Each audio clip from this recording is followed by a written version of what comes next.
Olá, amigos, amiguinhas, que Deus abençoe a todos e que Jesus, com seu amor e sua luz, nos fortaleça a cada amanhecer com o espírito de sabedoria.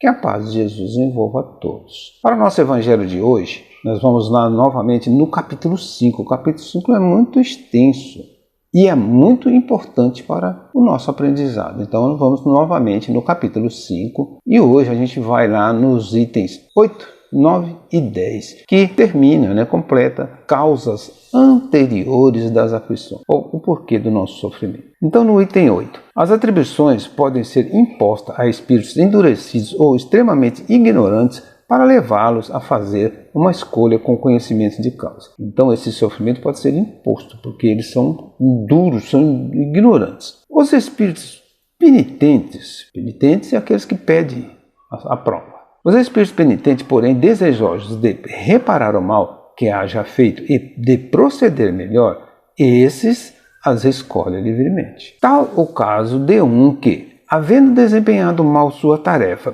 pede lhe deixem recomeçar para não perder o fruto do seu trabalho.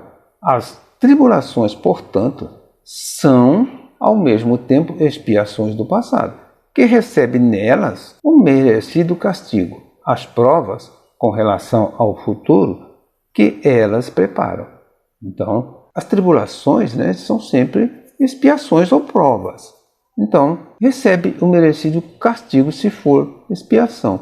Ou se for uma prova, seria aquele espírito penitente que pede para recomeçar, para fazer de novo. Rendamos graças a Deus que em sua bondade faculta o homem reparar seus erros e não o condena irrevogavelmente por uma primeira falta. Então Deus nos dá essa liberdade de reencarnar para recuperar. E aí a gente pode fazer a seguinte pergunta: as tribulações são impostas aos espíritos ou por eles buscadas? Nós tivemos a resposta no texto, mas vamos completar aqui.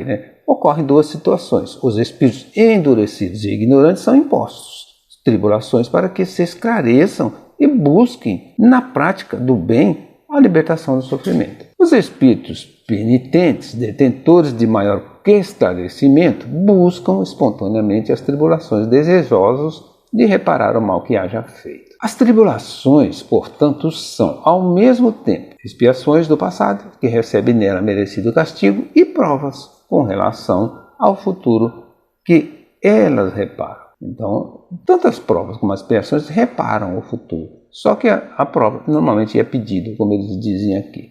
No item 9, não há crer, no entanto, que todo sofrimento suportado neste mundo denote a existência de uma determinada falta.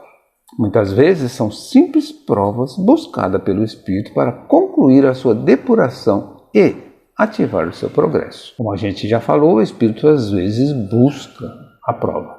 Assim, a expiação serve sempre de prova, mas nem sempre a prova é uma expiação.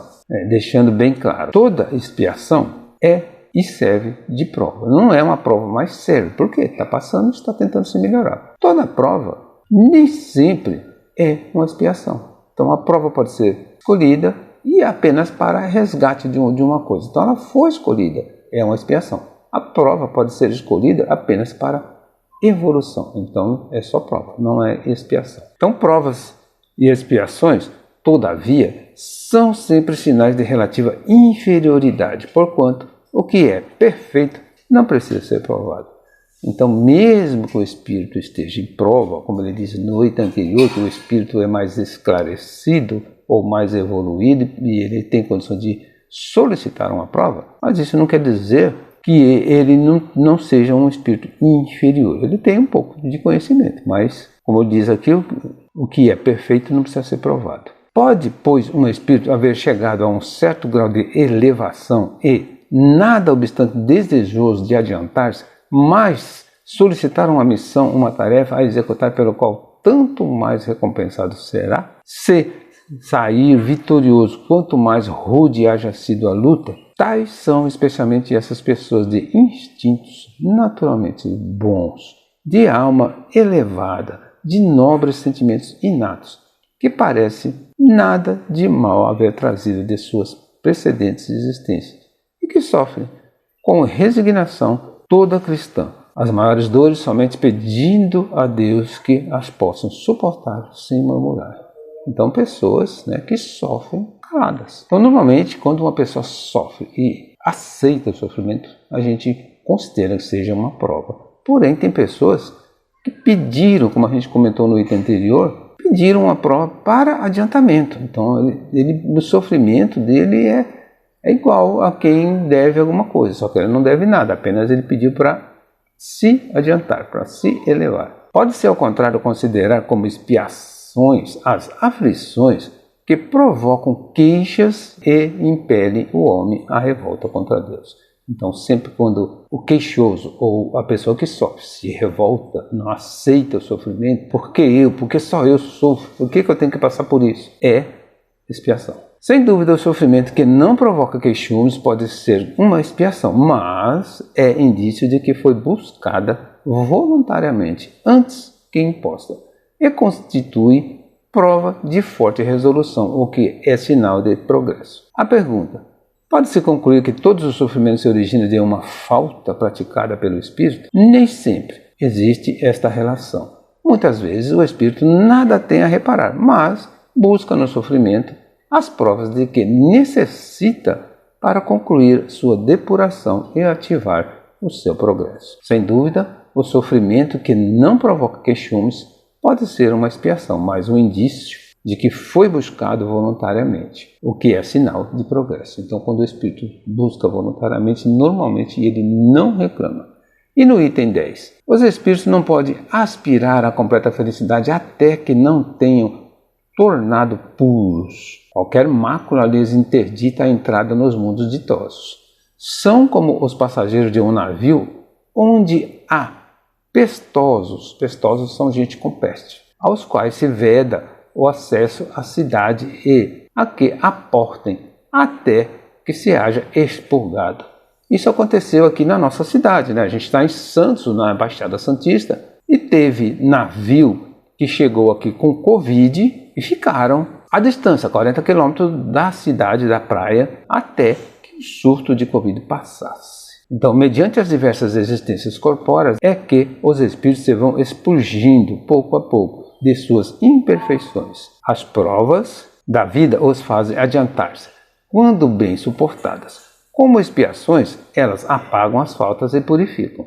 São o remédio que limpa as chagas e cura o doente. Quanto mais grave é o mal, tanto mais enérgico deve ser o remédio. Aquele, pois, que muito sofre, deve reconhecer que muito tinha a expiar e deve regozijar-se a ideia da sua próxima cura. Dele depende, pela resignação, tornar proveitoso o seu sofrimento e não lhes estragar o fruto com as suas impaciências, visto que, do contrário, terá que recomeçar. Então, todo sofrimento tem uma causa e a gente não deve reclamar, como ele diz aqui, senão a gente vai estragar o nosso progresso. Qual a diferença entre expiação e prova? Então, mais um esclarecimento, né? Expiação é correção imposta ao espírito, provocando-lhe quase sempre queixumes, desesperos e revolta. Então, sempre é imposta. Você tem que ir lá e reparar seu erro. Muitos vêm e, ao invés de reparar aquele erro,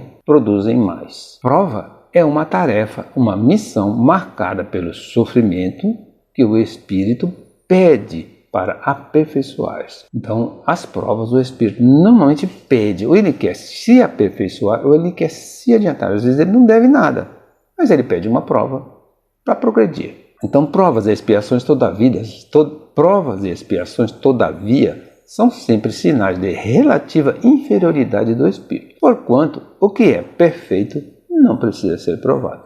Então, mesmo quando ele pede, ele tem um certo adiantamento, mas ainda é um espírito imperfeito. Todos nós somos espíritos de terceira ordem, espíritos imperfeitos. Como podemos aplicar essa lição em nossa vida? Então, a gente aprendeu isso. Como é que a gente faz para aplicar? Como que vamos fazer para nos melhorar ou para entender essa lição? Enfrentando nossas tribulações sem revolta. Já é o primeiro passo.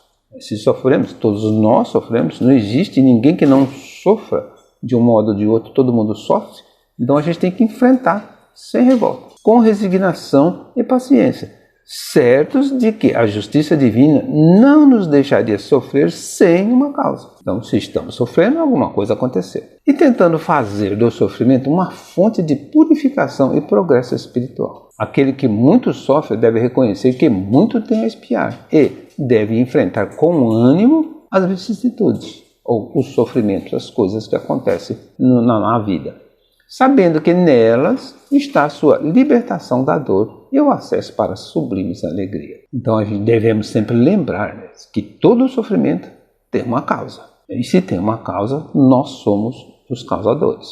E dessa causa gera uma ação. Então existe ação e reação. Nós fizemos alguma coisa, nós vamos ter a reação disso. Encerramos aqui mais uma parte do capítulo 5. Encerramos aí a parte dos sofrimentos das causas anteriores. Um bom domingo a todos, que Jesus nos abençoe.